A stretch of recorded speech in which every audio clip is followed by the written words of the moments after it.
Hello viewers, আসসালামু আলাইকুম। আজকে শীতের রাতে একটু ঝরঝরা পোলাও রান্না করতেছি। ছেলেমেয়েরা বলতেছে আম্মু একটু পোলাও রান্না করো, তাই আসছি আবার এই শীতের জন্য ওদের জন্য খাওয়ার জন্য। একটু ভেজে নিচ্ছি, নেড়ে চেড়ে একটু ভালো করে ভাজলে পোলাওটা একদম সুন্দর ঝরঝরা হয়। আদা রস দিয়ে দিলাম বাসনা আসার জন্যই। তো চালগুলি ভাজা শেষ, এখন দিয়ে দিব পানি। আমার এখানে আধা কেজি পোলাওর চাল, আমি ডবল পানি 1 কেজি পানি দিয়ে দেবো। এই তো পানিটা দিয়ে দিলাম।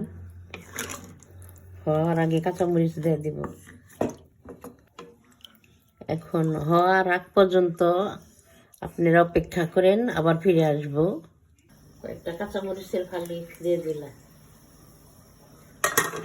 ওটা কি সুন্দর ঝরঝরা হয়েছে, মাশাআল্লাহ। এই তো আমার রান্না শেষ, আপনাদের কাছ থেকে বিদায় নিচ্ছি। আল্লাহ হাফিজ, আসসালামু আলাইকুম।